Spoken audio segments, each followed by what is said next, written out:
Hello friends, Mahanadi என்ற எபிசோடில் என்ன நடக்கலாம் அப்படிங்கிறத பற்றி பார்க்கலாம். இன்றைக்கான எபிசோட் இன்ட்ரெஸ்டிங்கான எமோஷனல் எபிசோட் அப்படின்னே சொல்லலாம். குமரன் கங்காவை ரொம்ப அக்கறையாக பார்த்துக்கிறாங்க. அதெல்லாம் பார்க்குற காவேரி ரொம்ப எமோஷனல் ஆகிடுறாங்க. இதெல்லாம் நம்ம மிஸ் பண்ணுறோமே அப்படிங்கிற மாதிரி. அடுத்து பேப்பரில் ஒரு அட்வர்டைஸ்மெண்ட் பார்க்குறாங்க. அதில் எக்ஸிபிஷனில் இந்த மாதிரி பொருட்காட்சி கடைலாம் போடணும் அப்படின்னு, அதில் இவங்களோட அப்பள கடை போடலாம் அப்படிங்கிற மாதிரி முடிவு பண்ணுறாங்க. அதை அவங்க அம்மாக்கிட்டையும் பேசுகிறாங்க. எல்லாரும் சரி அது சம்மந்தமாக என்ன பண்ணுமோ அதை விசாரிங்க அப்படிங்கிற மாதிரி சொல்லிடுறாங்க. இப்போ விஜய் காட்டுறாங்க. விஜய் ஒரு கிராமத்தில் போய் விசாரிக்கணும்னு சொல்லி போயிருந்தாங்க இல்லையா.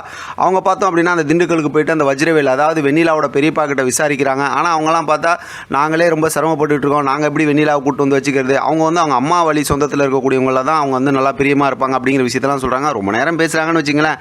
அது சம்மந்தமாக பேசும்போது திண்டுக்கல்ல அவங்க மாமா, தாய் மாமா ஒருத்தங்க இருக்காங்க, நம்பிராஜன், அவங்ககிட்ட பேசுங்கன்னு சொல்லிட்டு அவங்க ஃபோன் நம்பர்லாம் கொடுத்துட்றாங்க. விஜய் அந்த ஃபோன் நம்பர்லாம் வாங்கிட்டு சரி நான் போய் பேசுகிறேன்னு சொல்லிட்டு பழைய விஷயம்லாம் சொல்லிட்டு அங்கேருந்து அப்படியே கிளம்புறாங்க அவங்கள்ட்ட சொல்லிட்டு.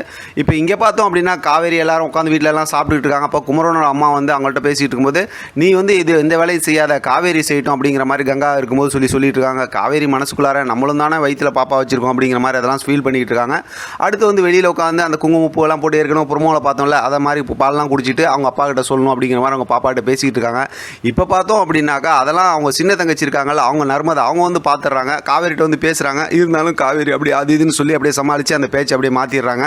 இப்போ பார்த்தோம் அப்படின்னா நிவின் இங்கே வீட்டில் உட்காந்து வேலை பார்த்துட்டு இருக்காங்க. குமரன் ஃபோன் பண்ணுறாங்க. அந்த எக்ஸிபிஷனில் கடை போடுற விஷயமா பேசுகிறாங்க. சரி அதுக்குண்டான ஏற்பாடெல்லாம் பண்ணலாம் அப்படிங்கிற மாதிரி சொல்லும்போது, காவேரி தனியாக போவேனா, நீங்களும் கூட போகலாம்ல அப்படிங்கிற மாதிரிலாம் காவேரி சம்மந்தமாக அக்கறையாக பேசுகிறாங்க. ஏன்னா நிவினுக்கு தான் விஷயம் தெரியல, காவேரியோட வயிற்றில் பாப்பா இருக்காங்கன்னு.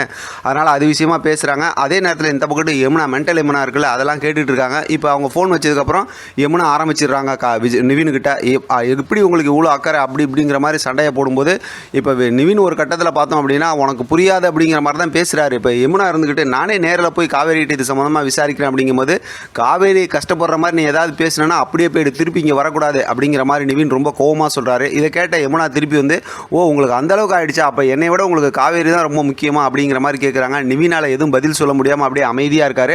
அதோடு இன்றைக்கான எபிசோட் முடிச்சிருக்காங்க. அடுத்து சூப்பரான ஒரு ப்ரோமோவும் காட்டியிருக்காங்க. இதில் என்ன பிரச்சனை வரப்போகுது, எதனால் மறுபடியும் காவேரி விஜய்க்குள்ளார பிரச்சனை வரப்போகுதுன்னு ரொம்பவுமே குழப்பமாக தான் இருந்துகிட்டு இருக்குது. இன்றைக்கி சூப்பரான ஒரு ப்ரோமோ வரும், நான் நம்பிக்கையோடு இருக்கேன். அந்த மாதிரி ப்ரோமோ வந்துச்சுன்னா அது சம்மந்தமாக நம்ம பேசலாம். இதை பற்றின உங்களோட கருத்து கமெண்ட் பாக்ஸில் தெரியப்படுத்துங்க. தொடர்ந்து ஆதரவு கொடுங்க. தேங்க்யூ ஃப்ரெண்ட், தேங்க்ஸ் ஃபார் வாட்சிங்.